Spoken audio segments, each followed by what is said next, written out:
Today we will speak about research repositories, tips on how to set up, maintain a research repository for yourself, your team, and your company. Within the next approximately 30 minutes, I'd like to introduce myself and the topic, explain what a research repository even is and what benefits it can provide, as well as give you tips if you're interested in establishing a research repository. Lastly, I will summarize the key takeaways for you before we dive into a hopefully lively Q&A discussion, which allows us to have some interesting conversation. All right, before we dive into the topic, I would like to give a brief introduction about who I am. I work as an experience consultant at eBooks in Zurich since 2022. I did start my career a few years ago at UBS, and I was also working in a marketing department of a rehabilitation clinic before I became an experience consultant. I had the chance to study service design at the University of Applied Sciences in Chur, and during my studies, I became incredibly passionate about service design, and it's great that I get to do that now in my job. And at eBooks, my work also consists of planning and executing user research, develop concepts up to low and mid-fi prototypes, as well as process and requirements engineering. It's very diverse, and I'm really glad that service design is still a big part of that. Of course, I'm not alone. We're in total 7 experienced enthusiasts trying to make the world a bit better every day. At eBooks, the core of our work is the human-centered design process. We work together with the people whose experience we really want to enhance with a particular product or service, be that employees, customers, users, guests, you name it. And if we look at the process, first we need to understand who those humans even are and what they need in that specific context that we're looking at. Second, we have to define which needs we want to cover before developing a solution that meets those needs. And most importantly, we need to evaluate whether our solution fulfills those needs. And if it's not the case, we iterate the solution until those needs are met. Now, as you can imagine, this requires us to talk to those people, to conduct research, to gather data in a structured manner. And when we talk about research, user research, and customer research, it's really important that we differentiate between generative and evaluative research. You can put that on the human-centered design process. You can also put it on the double diamond, which we know in service design, or we usually use in service design. And the important thing is generative research helps you identify opportunities and ideas, while evaluative research helps you figure out if your existing solution is on the right track. Oh my goodness, sorry for that one. If we look at the double diamond as well as the human-centered design process, we can say that in both cases it becomes evident that generative research happens earlier and has other objectives. When we start in the beginning with generative research, you really start from scratch. You have to understand it first. It's not as straightforward, mostly the process, as it is when you go into evaluative research. There you usually have, a concept, a prototype, some scenario, something existing, some hypothesis that you have that you want to test. That's really the difference. Now, when evaluative research is being conducted, you break it basically down into, let's say, smaller parts or its constituent parts, and those are called atoms. You can use those atoms, that's why it's called atomic user research, to then create facts and gain insights, which then lead to a recommendation. That's basically the idea of this concept. Classic examples of evaluative research are surveys, A/B tests, user tests, and so on. Now, why am I even telling you this? It's important to know that many of the research repository tools which are available out there use some way or some variant of this concept as their underlying structure. Some of the solutions do that quite rigidly, to be honest, and others allow more flexibility so that you can even conduct generative research there. That's really important. You have to know, what am I using my research repository for? Am I only doing evaluative research? Am I only doing generative research? Am I doing both? How much flexibility do I need? One great example right here is I had the chance to test a solution which is out there, which is called Gleanly, with a customer of ours. They called me to do an expert review on the existing mobile app.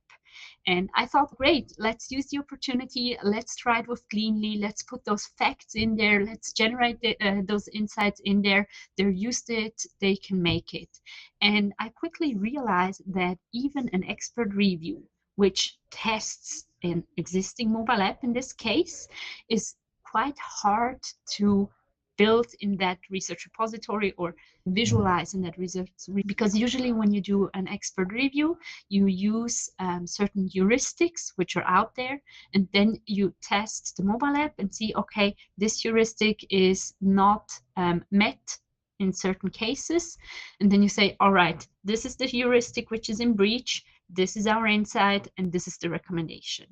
And I thought, great, let's take the insight, let's take the heuristic, and let's take the recommendation. And we had to switch that up because we were otherwise not able to build it the way we want. It really depends on what experiment you do right here at the beginning to know whether it's possible to create facts, insights, and recommendation. Now, if you would like to read more about the concept of atomic user research, we do have an article about it on our website, so feel free to screenshot the slide and read some more about the topic after the webinar, please.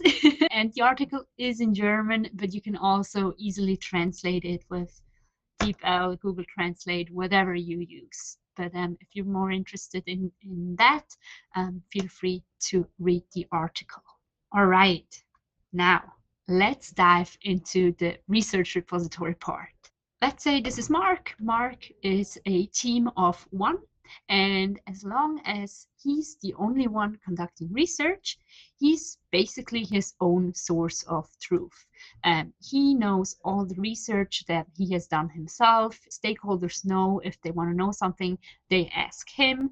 He has a certain process implemented that works for him. He works along that process, and it's not really, there's not really necessarily a need to assure quality with a lot of measures, because he's really, responsible for his own quality. Now, let's say it's not only Mark, but it's a whole team of researchers. Then it's not as simple anymore, because what happens is you suddenly have many studies being conducted at the same time, and you have maybe different research styles, and you have to have a quality assurance process all of a sudden. You have to know how to make sure that the stakeholders are able to use your insights. Stakeholders don't know who they ask. Maybe you don't even know what your colleague is doing, and it becomes a bit more complicated. And what is a research repository then? Why does a research repository make sense? How does a research repository help? And the great thing is, the research repository usually takes all of your, let's say, PDFs, PowerPoint presentations, user interview protocols, unmoderated videos that you might have, which are just on a drive lying somewhere, being maybe you have certain folders, but you don't know if you have to look in folder 1 and then you have to look in folder 2 to get the overview. And a research repository basically takes that and offers you a central and reliable source of knowledge. But not only that, it's like with a library, but it's even more searchable because it's digital. You can easily globally search across your whole research repository.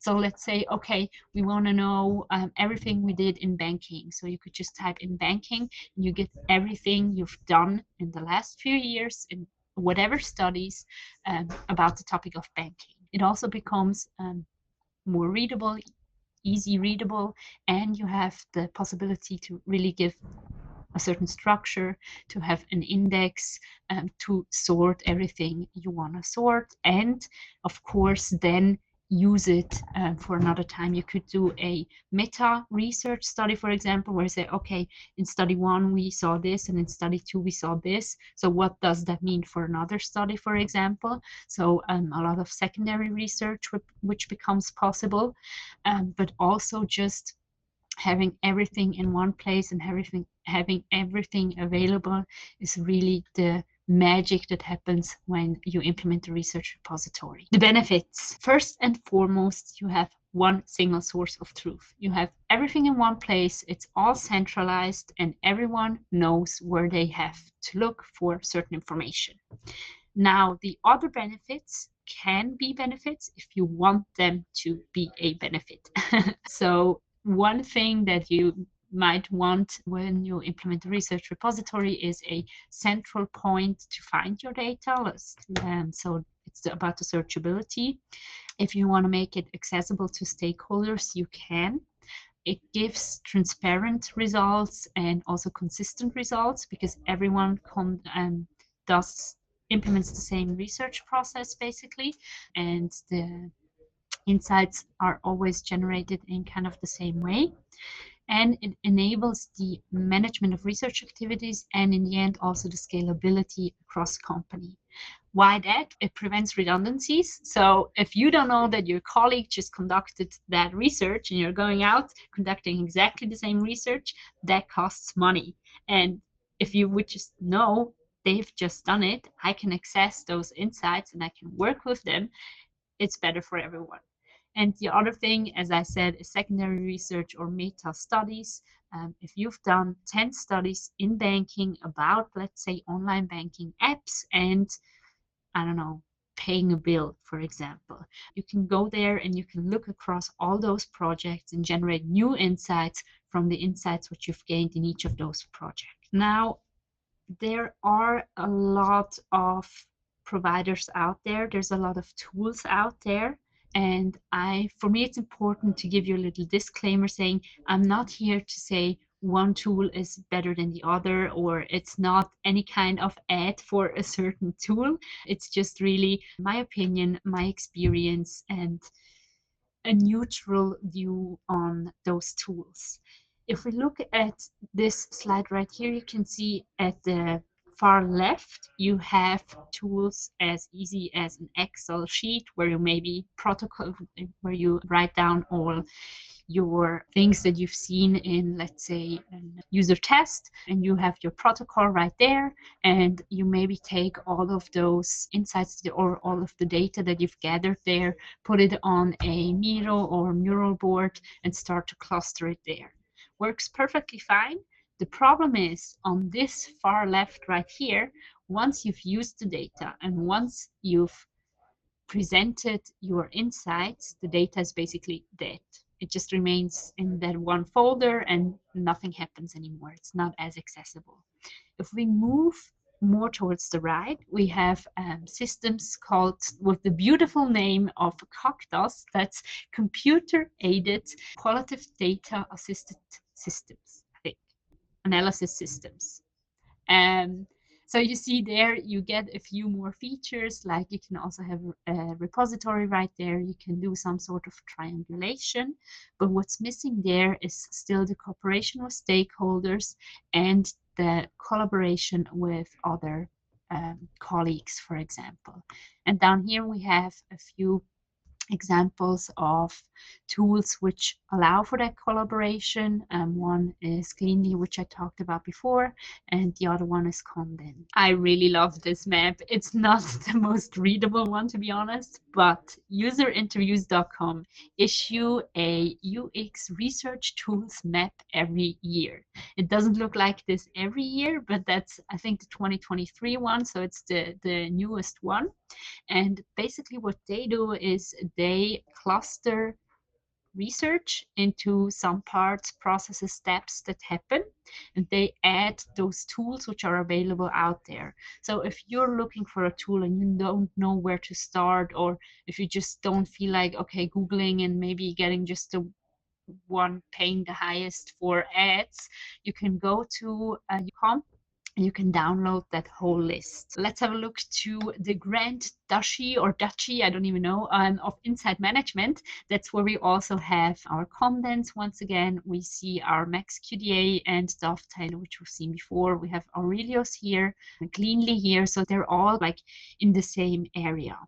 Now, why is insight management so important? Why do you want to share your knowledge with stakeholders? First and foremost, they want to know what you're doing, and they want to find out and see for themselves what you've discovered.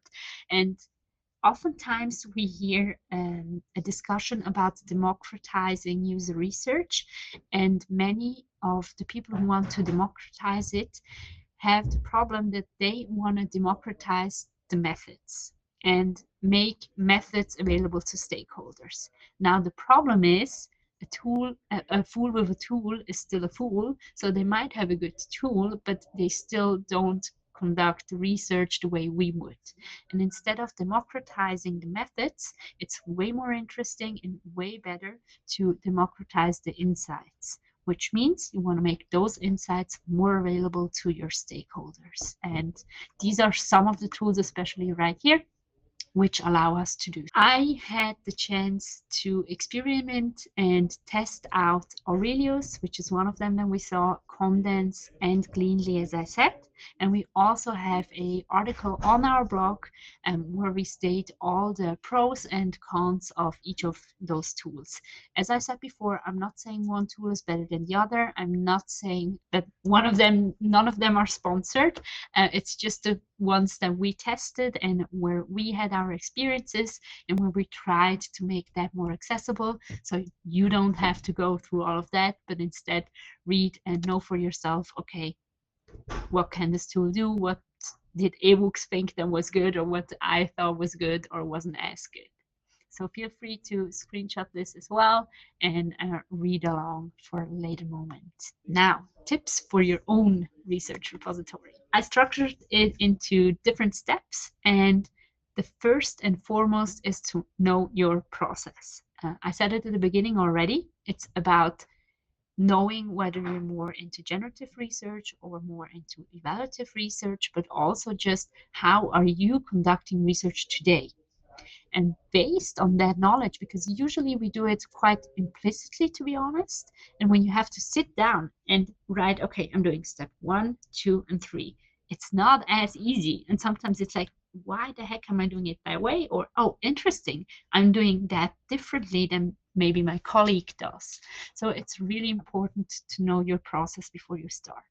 And then based on that, you can define your requirements. What do you need to implement or keep that process? What are requirements that you have? You can then search for potential tools which are available out there. And then what I really recommend is test. We thought Cleanly was great until we got to try it with our client and we had to say, okay, no, it's just not working for us at all. But we didn't know until that point where we really tested it and had a real case where we're able to implement it and go through the whole process. Sometimes it can happen that you have to go back and define new requirements, for example. That's only if you use a tool which is out there already. Of course, if you decide to develop your own tool because you're maybe in software and you're able to do it yourself, you have to have your requirements first, of course, before starting to develop. But usually it's quite iterative, so you can go back and forth. To give you an example of some requirements that we had before we started, those are not necessarily, or one was really the flexibility, because we said, okay, we're doing generative as well as evaluative research. For us, it's important that we have some sort of flexibility. Another requirement for us was that we can use the research repository and the tool for all the experiments we do. So let's say interviews, scenario tests, usability walkthroughs, you name it, whatever we do, we wanted to be able to insert that into the research repository, because otherwise you only have one part centralized and the other one not. So it's just not reaching the goal. Some other requirements we had, for example, was that we wanted to get all the experiments out of the tool if we decide that it's not for us and we're no longer using it. So an export function was really important for us. Another thing was the location of the servers.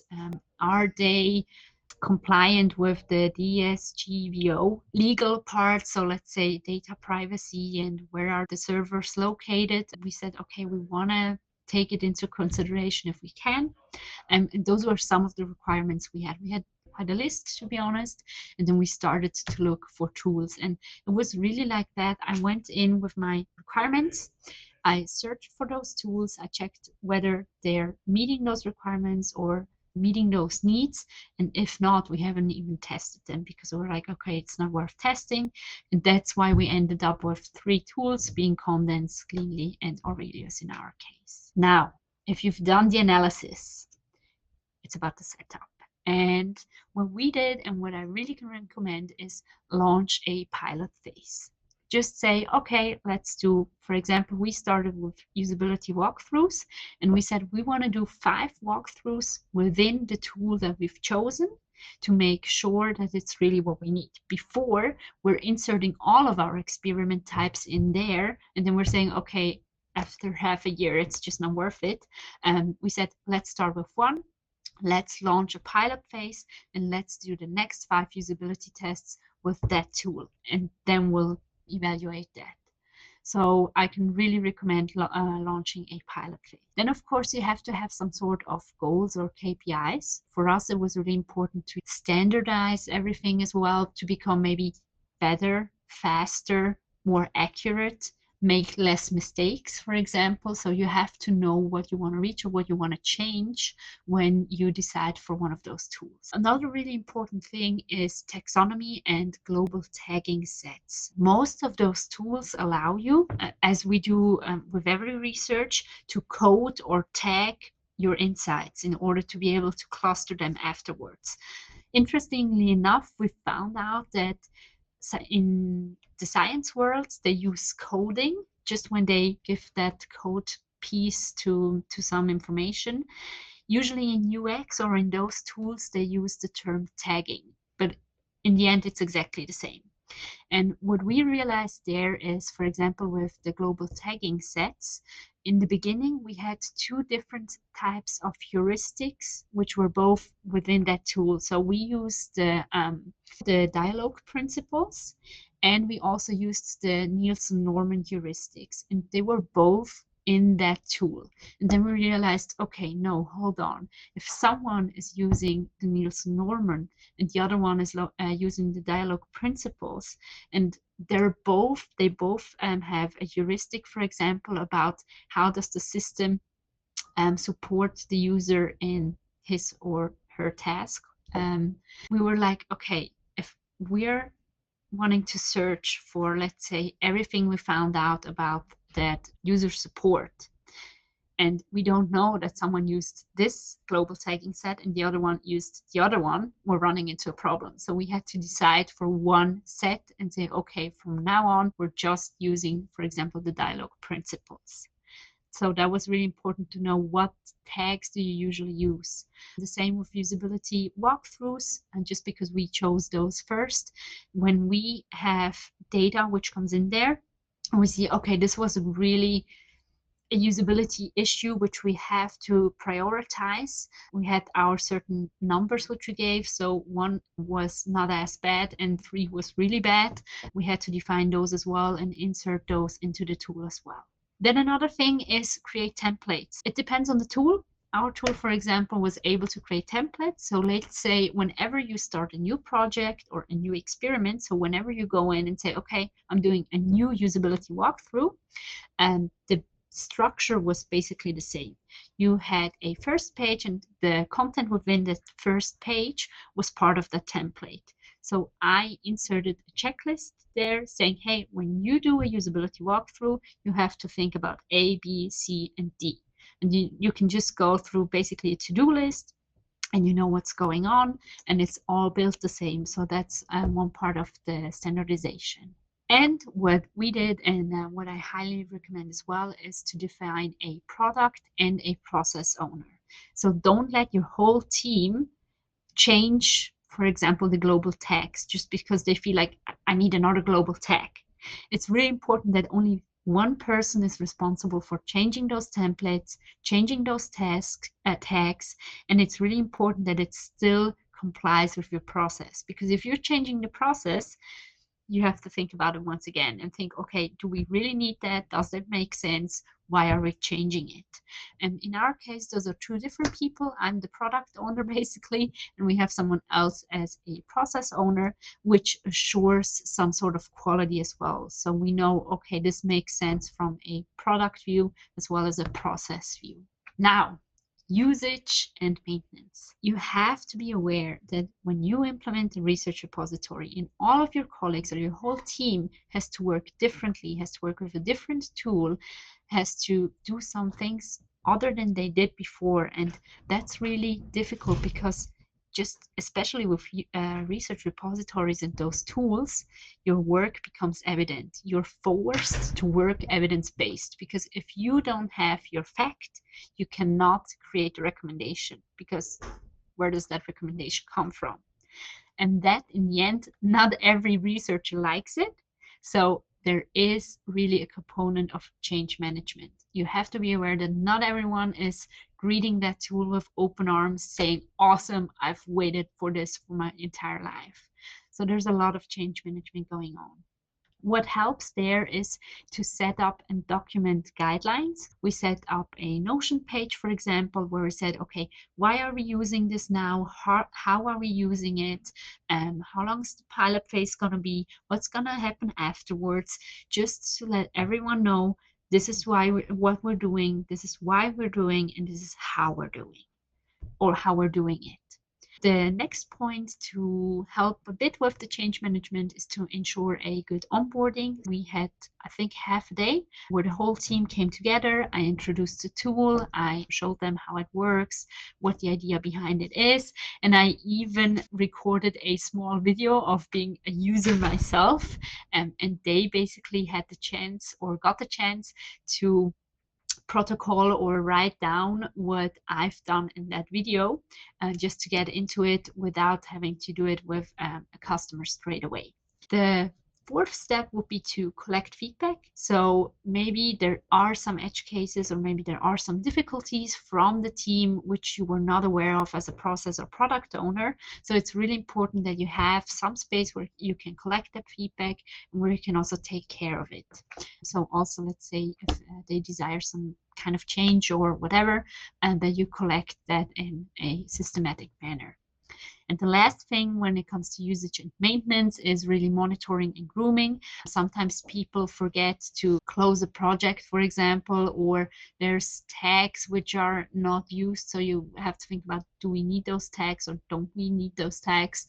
And you just have to make sure that everyone uses the tool, that they get along, that they put in the right information. So there's a lot of monitoring and grooming as well. It's not very time intensive or anything, but you have to do it from time to time. And it's good if the product owner does that too, because then there's only one person responsible for it and you have it a bit more structured. All right, looking good, I'd say. I've got probably a few more minutes, so let's go into the key takeaways. Those are really the key takeaways which I want to give to you, or which would be great if you take from this webinar basically. And one is really the scalability. So if you standardize your research and if you implement the research repository, it offers that potential for democratizing those insights.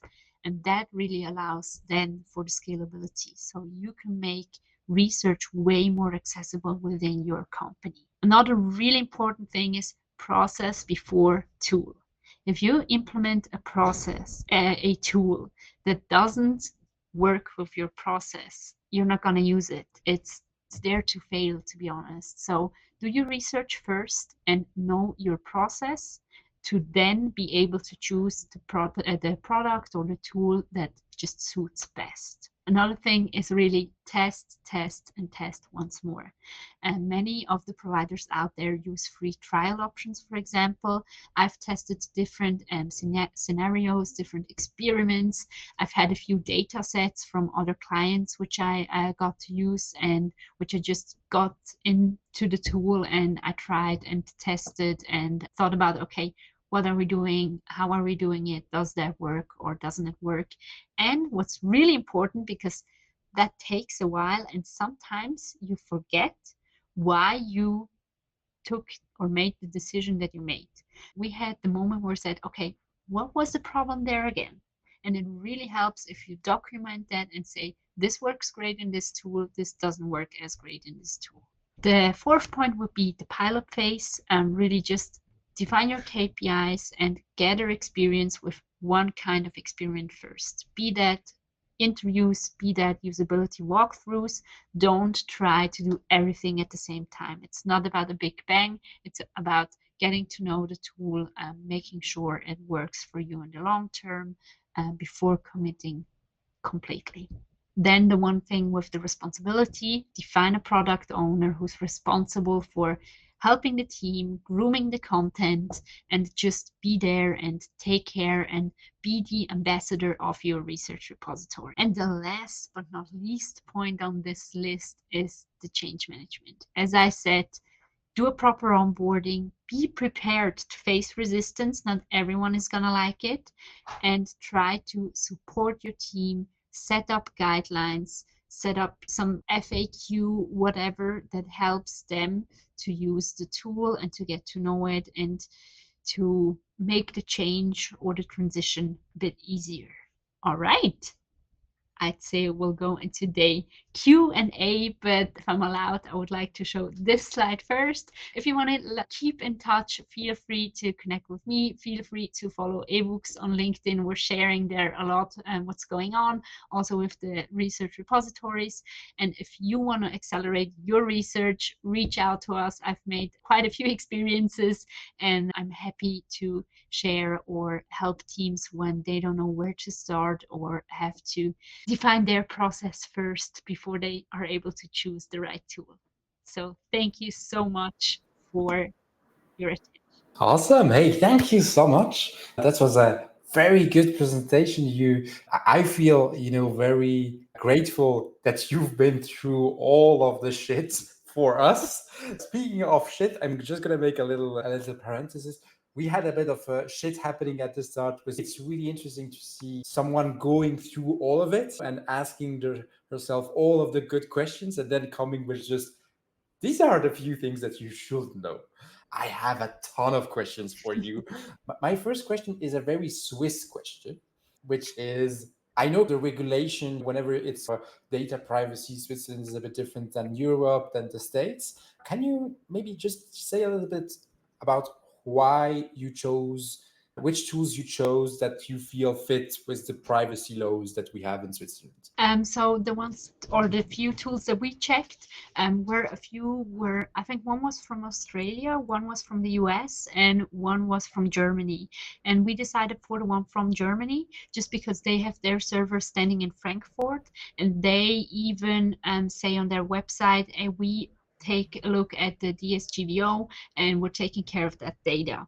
But there are a few things which we are doing differently because you can really tell in America, it's not that bad. They put in the names of the participants, they upload the videos with in that tool. They make it they really put that data into it. And for us, it wasn't that much of a problem because when we conduct research, it's always anonymously.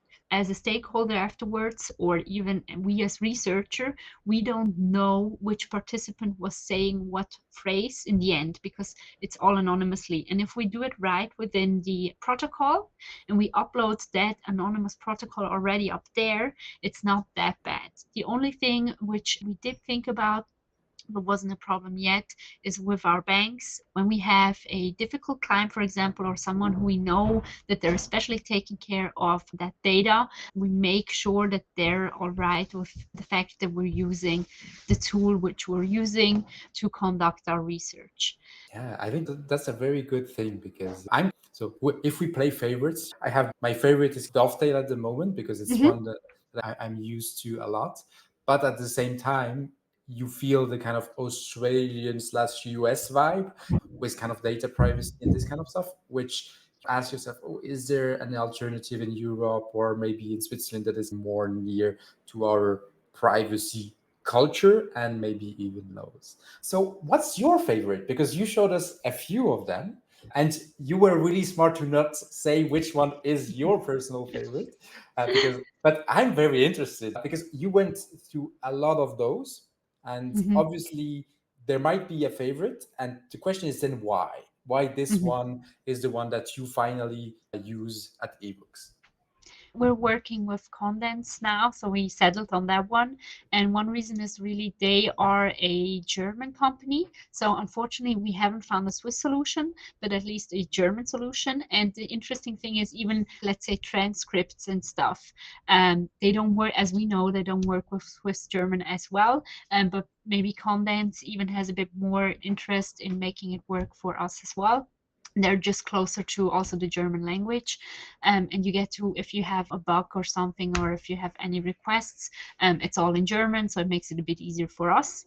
And the other reason was really that we have the flexibility to put pretty much every experiment we do right into the tool right there. And we also have the ability to export those complete projects again, which is really important to us. Those were a few of the things, and it's not as rigid, and for us it works perfectly fine. And that's why we settled with Condense. But as I said, it's not that Condense is better than Aurelius or Dovetail or whatever. We just found it works best for us. And I have to say, I really love working with it, and I don't want to go back, to be honest. So it's really something great. And the more we use it, the more we like it. So that's really great. I see you have favorites. You have favorites, which is I great. do. And so, how long did it take you to go from, oh, we think we need this research repository thing, to now we have our favorite and it starts to pay off? Where you are set up, now it's not anymore onboarding, it's just a running thing. How Mhm, long can we expect this? Because I assume not everybody, nobody will just jump on one tool. They will do the same process that you do, mhm. maybe with a little bit less length because you provided a lot already. But I assume that they will still test a few solutions. So how long did that take to you? It took us quite a while, to be honest, but I did it next to the daily business as well. So maybe there were times where I had more time to test, and sometimes you even get quite small few trials. So maybe you have just 2 weeks, so you know, okay, within those 2 weeks, I have to make sure that I test everything I want to test with that tool. So that's really something important. You have to do a bit of resource planning, basically. And I think the wish to implement such a research repository came quite early.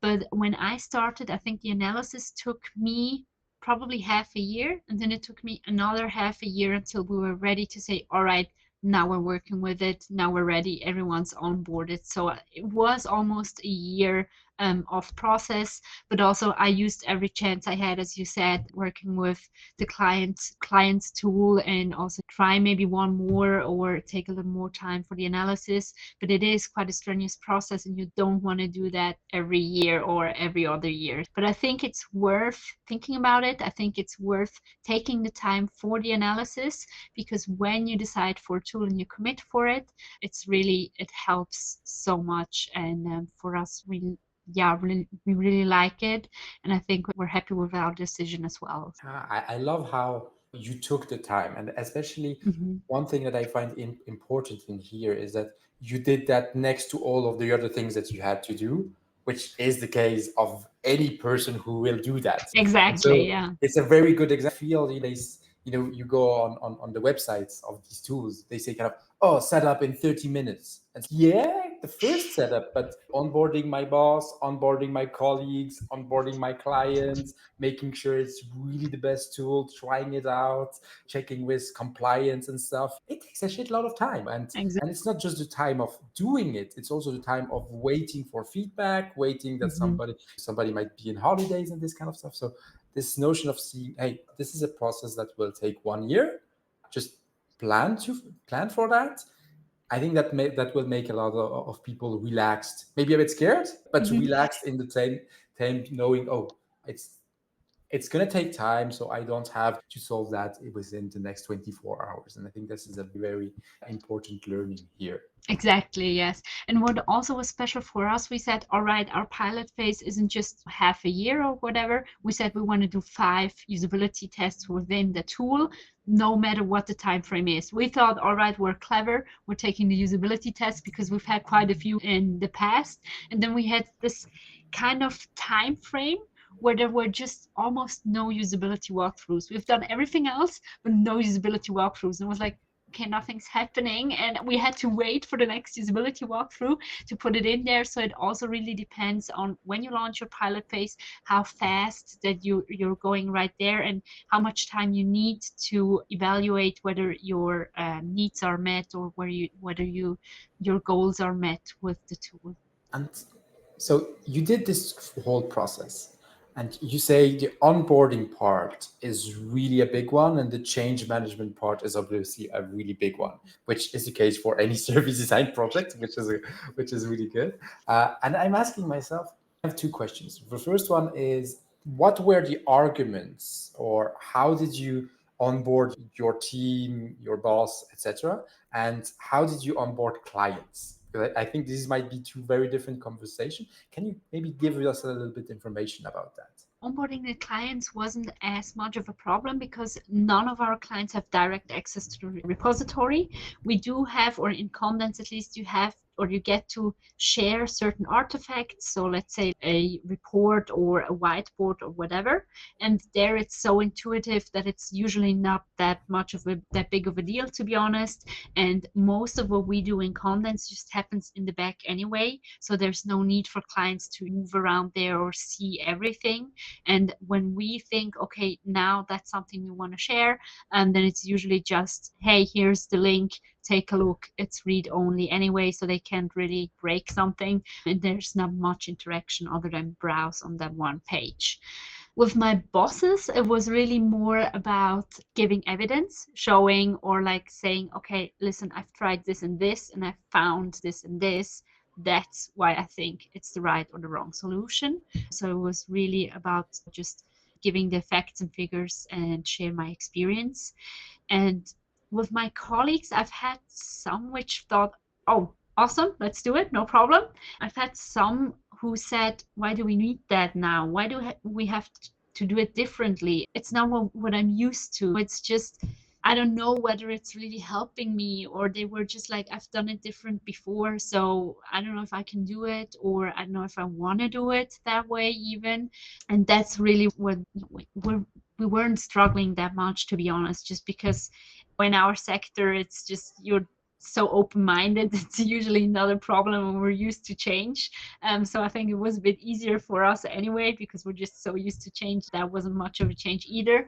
But there were some moments where we're like, okay, I don't know if it gives me anxiety because I don't feel like I can work with it, or it helps me, or it makes life easier, just because they were used to, we've used Excel before, so with all the protocols were in Excel. And of course, it's something different if you have to use a software for it, if you have a different user interface, if you have more features even, that's something you have to get used to. And that's why it was also really important to me to show them. I've made a whole guide saying, okay, if you want to do a new project, this is step 1, click here, this is step 2, do this, this is step 3, watch out for this and that. And I think that really helped to give them those guidelines. Okay, what was she saying again? Or how do we have to do that? And they can just go back to that page and say, oh yeah, exactly, that's how it was. And then it's really about getting to know the tool, because as I said, the longer we're working with it, the happier we become with it. And it's really just after those first few experiences that my team made with that tool, it wasn't a problem anymore, because they were all like, okay, this is pretty cool. So that made it a bit easier. So, what's one fear that like the most fearless people had, and which you now see, oh, they change their mind and say stuff like, oh, now I can do this, and this is so cool. I didn't think about that. What's this hidden use case that you got from the more resistant people? That's a really good question. I think one was really, wow, it's so much easier. Wow, I can use it. It's understandable. So I think the interactions and the usage was just quite easy. But also, to be honest, and I think that's what I think is great about the tool, but it's also a huge problem in other teams, is that you have to work evidence-based. You can't just say, this is my recommendation, and you don't have any facts for it. And I personally like that from the beginning on. But now my team also said, wow, it makes so much sense. First, I just do my facts. I'll close them. They're good. Then I'll go into my insights. I'll work on the insights. All right, I've done the insights, check. And then I go to my recommendations. All right, I've got my recommendations, check. So I think working really with that system and being able to reach small steps and checking them off a list, that's really some feedback that I got that was like, it's pretty cool. And also the collaboration, because we have projects now where we were able to say, all right, you're taking care of the facts, I can take care of the insights, and basically the third one can take care of the recommendations, because it was just so straightforward and it was obvious what we've had before, and it wasn't just this recommendation is just coming from what I've seen or heard, but it's not documented. So it's really that evidence-based and that step-by-step, which I think are great use cases where you're like, okay, this is pretty cool. It feels like there is a big positive side effect to having these research repositories, not just one source of truths where you can just go and find past stuff and one way just to store everything, which is already a great use case. But I think there is another thing in here which is hidden between the lines, which is this: it forces a positive standardization where we have to ask ourselves, I do my research work like that, Bob does it like that, and Marianne does it in that way. Why do we have three different ways? Mm-hmm. Does it make sense? If it makes sense, how can we keep that freedom?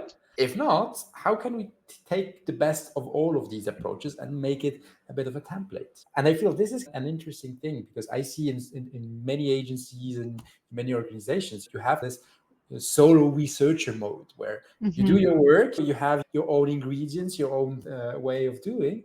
And because you often work alone on those projects, you don't get to see how some other people did it. And with the standard, you have to grow into it and then you learn another way. But one thing which is also nice is that it's easier to pass from one product to the other without kind of restarting and say, oh, I don't like the way that they built their insights in here, so I'm going to have to go back into sources. So this feels something quite interesting.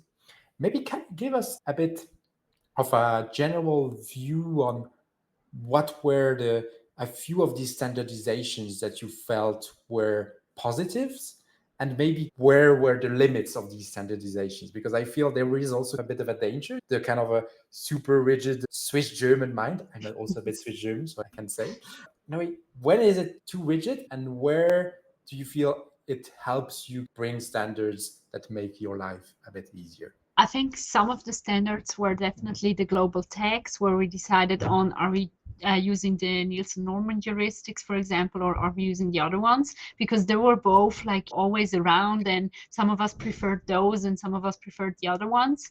And saying there, all right, we're just using these right now and everyone gets along with those. And there was, for example, one thing in standardization which I think makes it now easier, and it wasn't that much of a change. It's just preference. Some just like to work with one and the others with the other one. But as I said, when it's, or some things that are really rigid is when you stick too much to that atomic research, and sometimes you do have to take a step in between to be able to get from your, let's say, from your facts to your insight.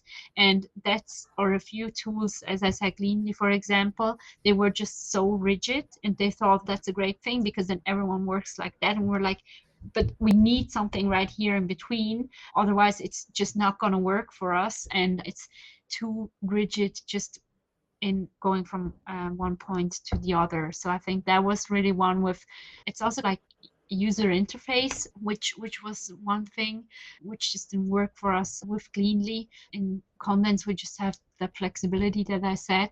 And I think that makes quite an impact when it comes also to your process and the standardizations that you implement. One other thing which really helped, I think, was to have that checklist at the beginning. So if you open a new project, you have your checklist, think about this, think about that. We've always worked like that, but it was never really explicit. And we were now able to write that down. And it's, for one thing, it's a help for us because we know what to think about and make sure we've thought about everything we need to think about.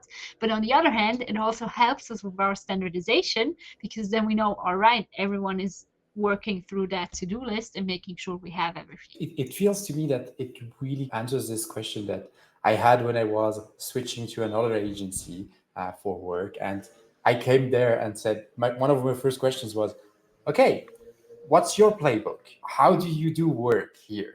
And I think this is a question that many service designers have when they switch to another organization, which is, okay, how is work done here? And such tools can really help that and make like the onboarding a little bit, I think, quicker, easier. And that's where I will end this, which is, I feel you're really bringing this idea of standardization is great, this helps, but at the same time, we still need this flexibility to bring in the little creative human touch where we say, hey, in this specific project here, we need to tweak a little bit the things so that it really serves our purpose in the best.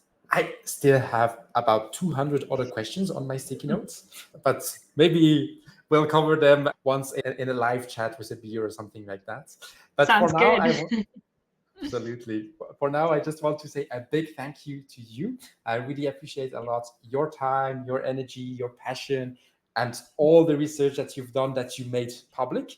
This is something that I really appreciate, and I'm sure that the community will appreciate. And yeah, once again, if you, as a viewer, wants to give back to the team here, to Vanessa, to Evox, check their website. I think it's one of the great resources about service design stuff written in German. So for the Swiss people, very relevant here because there's not so much content in high German, and there is some really good content, but at the same time in a simple language, which German and simple, not always easy. And I think you mastered that pretty well. Before we close, is there a last thought that you'd like to share with the community, a last call to action?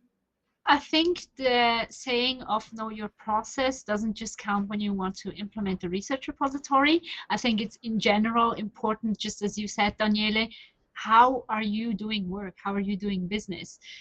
Becoming aware of how you're working and why you're working that way. I think know your process is a great saying, which is great for research repositories, but also in general to make work easier, better, and accelerate in whatever you do. Thank you so much for that very important reminder. Again, a big thank you to you for your time, your motivation, and everything that you did today. Thank you so much for having me. And have a lovely rest of the day. Bye-bye.